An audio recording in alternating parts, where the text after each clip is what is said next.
Hello students. तो स्वागत है आप सभी का 10th क्लास के एनसीईआरटी गणित में। तो स्टूडेंट्स, हम लोग पढ़ रहे थे अध्याय 9 के उदाहरण, और आज की इस वीडियो पार्ट 8 में हम लोग उदाहरण 6 पढ़ेंगे। तो चलिए इस वीडियो को स्टार्ट करते हैं और उदाहरण 6 को पहले पढ़कर समझते हैं। ठीक है, देखिए स्टूडेंट्स, उदाहरण 6 बोला गया है, एक बहुमंजिल भवन के शिखर से देखने पर एक 8 मीटर ऊंचे भवन के शिखर और तल के अवनमन कोण क्रमशः 30 डिग्री और 45 डिग्री हैं। बहुमंजिल भवन की ऊंचाई और दो भवनों के बीच की दूरी ज्ञात कीजिए। देखिए यहाँ पर दो भवन दिया गया है। एक बहुमंजिल भवन है। बहुमंजिल भवन कहने का मतलब है बहुत बड़ी बिल्डिंग। ठीक है, या बहुमंजिल भवन आप उस भवन को कह सकते हैं जिस बिल्डिंग में बहुत सारी भवनें होती है, उसे हम लोग क्या कहेंगे, बहुमंजिल भवन। ठीक है, तो एक बहुमंजिल भवन है और दूसरा क्या है, भवन है। जबकि एक बहुमंजिल भवन के शिखर से देखने पर, यानी जो बहुत बड़ी बिल्डिंग है उस पर से देखा जाता है, यानी बहुमंजिल भवन के शिखर से देखा जाता है। देखने पर 8 मीटर ऊंचे भवन के शिखर और तल, यानी जो 8 मीटर ऊंचा भवन है उसके शिखर और तल के अवनमन कोण क्रमशः 30 डिग्री और 45 डिग्री है। यानी कि पहले शिखर का अवनमन कोण कितना है, 30 डिग्री है, और तल के अवनमन कोण कितना है, तो 45 डिग्री है। बहुमंजिल भवन की ऊंचाई और दो भवनों के बीच की दूरी ज्ञात कीजिए। यानी हम लोगों को बहुमंजिल भवन की ऊंचाई ज्ञात करना है और दोनों भवनों के बीच की दूरी भी ज्ञात करना है। यानी बहुमंजिल भवन और भवन के बीच की दूरी भी ज्ञात करना है। तो चलिए हम लोग सबसे पहले एक फिगर बनाते हैं और कॉपी में लिखते हैं हल। ठीक है,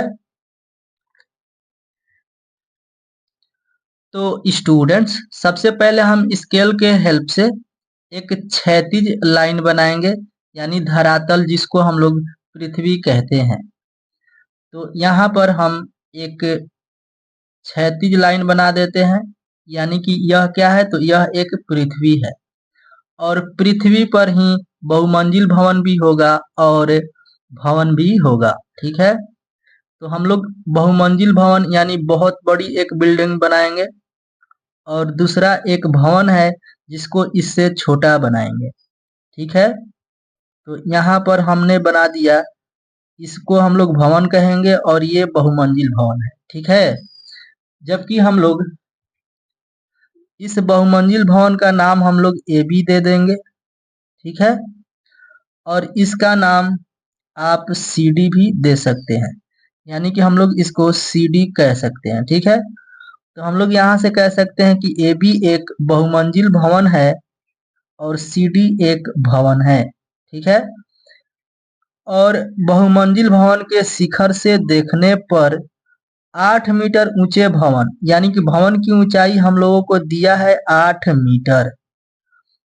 8 मीटर ऊंचे भवन के शिखर और तल को देखा जाता है। शिखर से देखिए, बहुमंजिल भवन के शिखर यानी ए से 8 मीटर ऊंचे भवन के शिखर को देखा जाता है। तो हम लोग क्या करेंगे, यहाँ से इस पॉइंट को इससे मिला देंगे। ठीक है, तो हमने क्या किया, इस पॉइंट को इससे मिला दिया और इसी शिखर से और 8 मीटर ऊंचे भवन के शिखर और तल को देखा जाता है, यानी इस तल को भी यहाँ से देखा जा रहा है। तो हम लोग तल को भी इस ए से मिला देंगे। ठीक है, तो चलिए मिलाते हैं। तो ये हो जाता है, ए से डी को हम लोग मिला देते हैं। ठीक है, अब क्या करेंगे, हम यहाँ से अवनमन कोण बन रहा है, यानी कि इस शिखर से देखा जा रहा है। तो अवनमन कोण के लिए हम लोग यहाँ पर भी एक क्षैतिज रेखा बनाते हैं। ठीक है, यहाँ से हम लोग एक क्षैतिज रेखा बनाते हैं। ठीक है, तो हम लोगों को दिया है क्वेश्चन में कि इस भवन के शिखर से देखने पर 8 मीटर ऊंचे भवन के शिखर और तल का अवनमन कोण 30 डिग्री और 45 डिग्री है। तो 30 डिग्री है यहाँ से देखने पर इस शिखर को, तो ये हो जाता है 30 डिग्री, और उसके तल को देखा जाता है तो 45 डिग्री का कोण बनता है। तो यहाँ से इस वाले के लिए 45 डिग्री कोण बनेगा। ठीक है, तो हम लोग क्या करेंगे, यहाँ से एक हम लोग इस तरह से क्षैतिज रेखा बना सकते हैं। तो देखिए 8 मीटर ऊंचे भवन के लिए हम लोग यहाँ से क्या करेंगे, एक क्षैतिज रेखा खींचेंगे। तो ये हो जाता है क्षैतिज रेखा। ठीक है, तो आप ध्यान दीजिए कि यहाँ ए बी इसमें क्या है, भवन है, यानी बहुमंजिल भवन है ए बी, और सी डी 8 मीटर ऊंचा भवन है।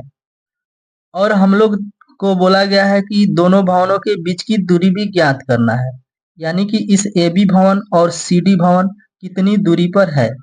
तो यानी कि ये दूरी हमको निकालना है, यानी कि हम कह सकते हैं कि x मीटर। हम लोगों ने मान लिया दोनों भवनों के बीच की दूरी क्या है, x मीटर है। और ये भी हम मान लेते हैं कि ए बी जो बहुमंजिल भवन है इसकी ऊंचाई को हम लोग h मीटर मान लेते हैं। तो यहाँ पर हम लोग इसकी ऊंचाई को h मीटर मान लेते हैं। ये बहुमंजिल भवन की हाइट कितनी है, तो h मीटर है। ठीक है, तो देखिए यहाँ से ये सी डी जो है 8 मीटर है, तो यहाँ से यहाँ तक भी तो 8 मीटर होगा, बिल्कुल 8 मीटर होगा, क्योंकि यह जो है फिगर आपको आयत जैसा दिखाई दे रहा है। तो आयत में ये लंबाई है और ये चौड़ाई है, तो ये लंबाई इस लंबाई के बराबर होगा। ठीक है, और ये चौड़ाई इस चौड़ाई के बराबर होता है, यानी कि यह 8 मीटर है तो यह भी 8 मीटर ही होगा।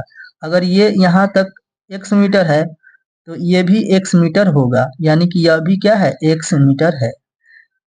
तो देखिए यहाँ भी एक समकोण बन रहा है और यहाँ भी एक समकोण त्रिभुज बन रहा है। ठीक है, तो देखिए यहाँ पर ए बी हो गया है, तो इसका नाम हम लोग क्या दे देंगे, देखिए ये सी डी है, इसका नाम हम लोग क्या रख सकते हैं, देखिए पी रख लीजिए, क्यू रख लीजिए, कुछ भी रख सकते हैं। सी डी हो गया है तो हम रख देते हैं ई। ठीक है, तो हम लोग यहाँ पर लिखेंगे माना कि, हमने क्या किया, ए बी को बहुमंजिल भवन माना है तो यहाँ पर माना कि लिखेंगे। ठीक है, तो यहाँ पर हम लोग लिखेंगे सबसे पहले हल। हल लिखने के बाद लिखेंगे माना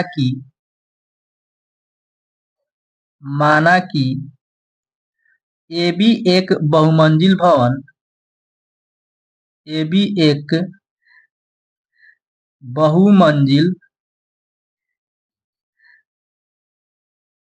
भवन तथा सी डी एक भवन है, सी डी एक भवन है।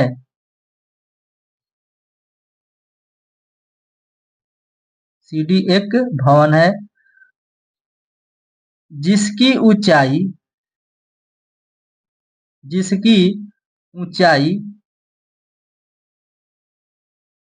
क्रमशः, क्रमशः का मतलब होता है लगातार, लगातार यानी कि हम ए बी को पहले लिखे हैं तो ए बी की ऊंचाई पहले लिखेंगे यहाँ पर। तो ए बी की ऊंचाई कितना है, देखिए ए बी की ऊंचाई है एक्स एच मीटर, क्या है, एच मीटर। तो यहाँ पर पहले हम लिखेंगे एच मीटर, फिर हम लोग तथा, तो यहाँ पर भी लिखेंगे तथा सी डी एक भवन है, तो सी डी की ऊंचाई हम लोग देखेंगे, देखिए ये सी डी है, तो सी डी की ऊंचाई क्या है, 8 मीटर है, तो यहाँ पर लिखेंगे 8 मीटर है। यानी कि माना कि ए बी एक बहुमंजिल भवन है तथा सी डी एक भवन है जिसकी ऊंचाई क्रमशः एच मीटर तथा 8 मीटर है। और ये भी हम लोग लिख लेंगे दोनों भवनों के बीच की दूरी, दोनों भवनों के बीच की दूरी x मीटर है, क्योंकि हम लोगों को दोनों भवनों के बीच की दूरी भी ज्ञात करना है। ठीक है, इसलिए हम लोग लिख लेंगे दोनों भवनों के बीच की दूरी क्या है, x मीटर है। अब इसे हम लोग हल करेंगे कैसे, अब देखिए कैसे हम लोग इसे बनाएंगे। देखिए यहाँ पर ये है 30 डिग्री, तो ये अवनमन कोण है, तो ये 30 डिग्री यहाँ के बराबर होगा, ठीक है। और ये 45 डिग्री इसके बराबर होगा, क्योंकि हम लोग एकांतर कोण के संबंध से कह सकते हैं, ठीक है। तो ध्यान दीजिए, अगर ये 30 डिग्री होता है तो ये 30 डिग्री हो जाएगा, और ये पूरा 45 डिग्री है तो यहाँ भी 45 डिग्री होगा, क्योंकि ये लाइन यहाँ पर आ रही है तो इससे मिलाया गया तो ये 45 है, तो ये वाला 45 होगा, ठीक है। इसी तरह से आप इसे भी समझ सकते हैं। अब यहाँ पर आप ध्यान दीजिए कि हम लोग इसे लिख सकते हैं ए बी बराबर एच मीटर। देखिए ये ए बी जो है हम एच मीटर माने हैं, तो यहाँ पर एच मीटर लिख लेंगे। और यहाँ पर ये सी डी जो है बीई के बराबर है, तो हम ये कह सकते हैं कि सी डी बराबर बीई है, ठीक है। और सी डी बराबर बीई कहने का मतलब है कि ये 8 मीटर है तो ये भी 8 मीटर, यानी कि दोनों 8 मीटर है, ठीक है। और हम लोग ये भी कह सकते हैं कि सी से ई और डी से बी ये दोनों भी आपस में बराबर है, यानी कि हम कह सकते हैं कि बी डी बराबर सी ई क्या हो जाएगा, तो एक्स मीटर हो जाएगा। देखिए सी ई भी क्या है, एक्स मीटर है, और बी डी भी क्या है, एक्स मीटर है, ठीक है। और ध्यान दीजिए, हम लोग ए ई सी अगर त्रिभुज लेंगे तो इसके लिए हमको ए ई चाहिए। तो देखिए यहाँ से यहाँ तक ये एच मीटर लंबा है, तो ये पूरा एच है, यहाँ से यहाँ तक एच है, इसमें से यहाँ तक तो 8 मीटर है, यानी कि हम लोग एच में से 8 मीटर हटा देंगे तो ये कितना बचेगा। मान लीजिए यहाँ से यहाँ तक आपका 20 मीटर है, मान लीजिए ऐसा, ये पूरा क्या है, यहाँ से यहाँ तक 20 मीटर है, तो ये तो यहाँ तक 8 मीटर है, तो आप बताइए कि ए से ई तक कितना होगा। तो आप बिल्कुल भी सही सोच रहे हैं कि अगर ये पूरा यहाँ तक 20 मीटर है तो ए से ई तक 12 मीटर होगा। क्यों? क्योंकि यहाँ से यहाँ तक तो 8 मीटर है, तो यहाँ से यहाँ तक कितना हो जाएगा, 12 मीटर हो जाएगा, यानी कि 20 में से हम लोग 8 को घटा देंगे तो क्या मिलेगा, 12 मीटर मिलेगा। ठीक इसी तरह से एच में से हम लोग 8 को घटा देंगे तो ये एच माइनस 8 मीटर ए ई मिलेगा, ठीक है।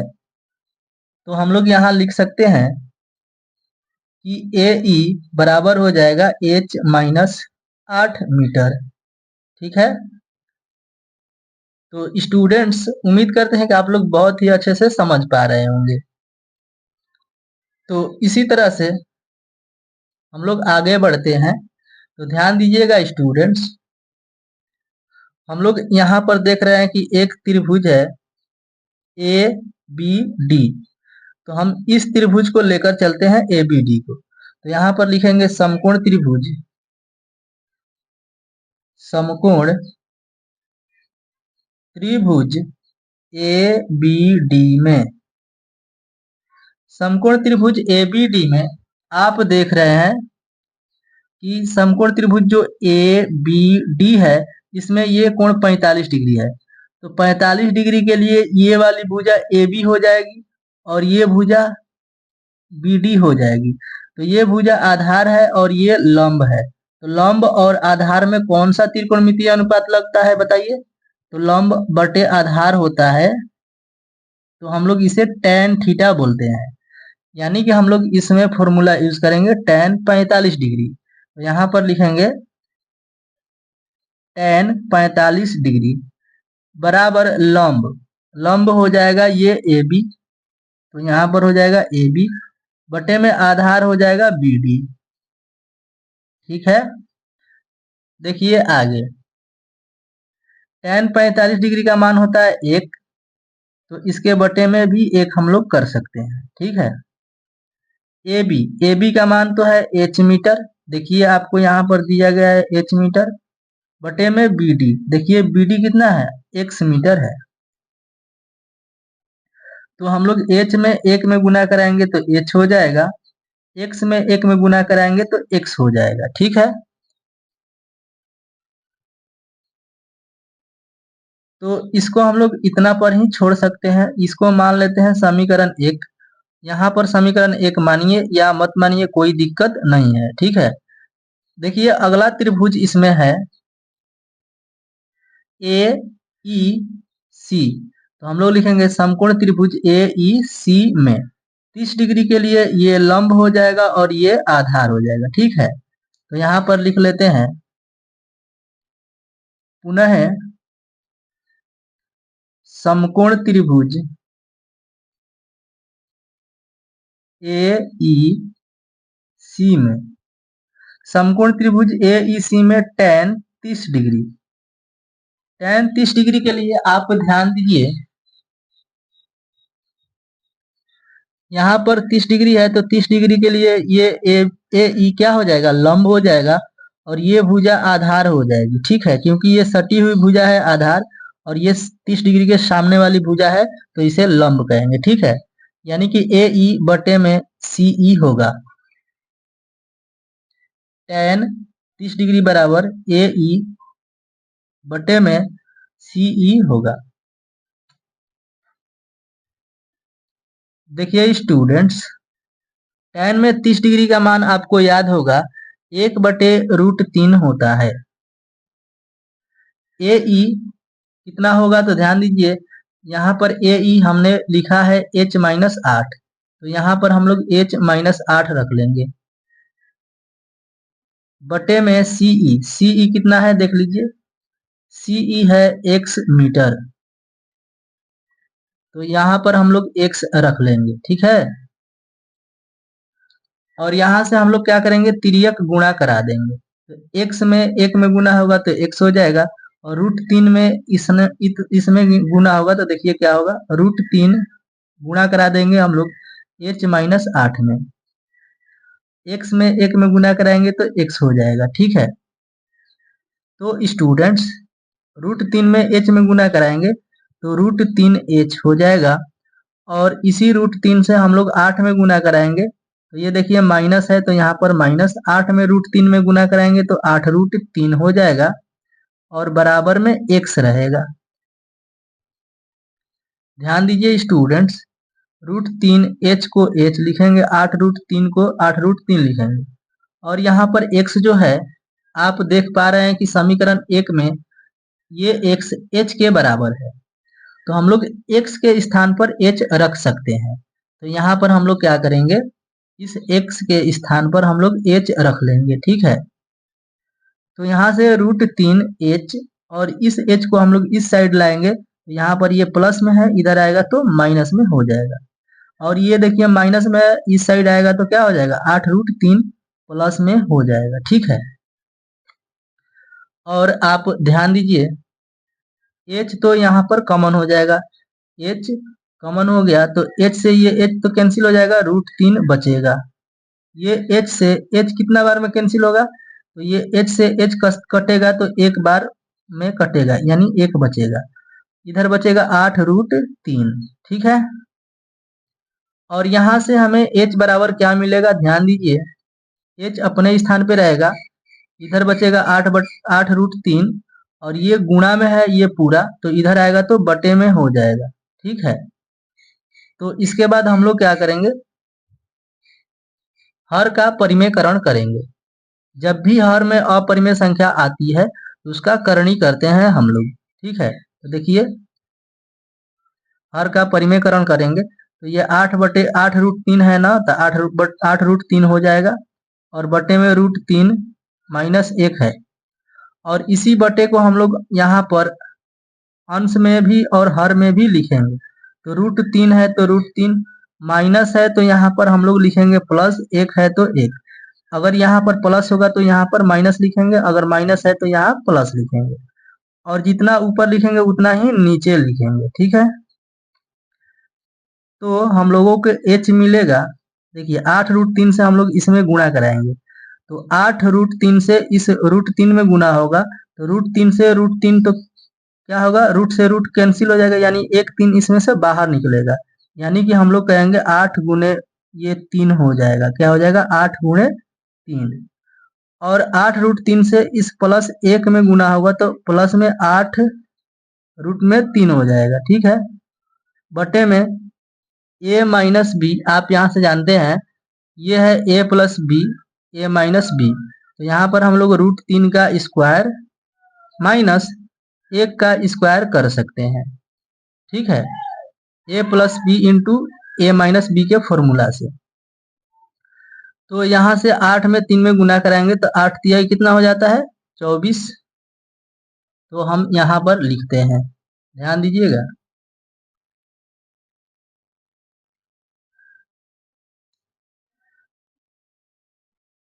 या आप लोग इसमें देखिए 8 में 8 कॉमन मिल रहा है यहाँ पर, तो 8 हम लोग कॉमन ले लेते हैं, यहाँ पर लिखते हैं, ध्यान दीजिएगा।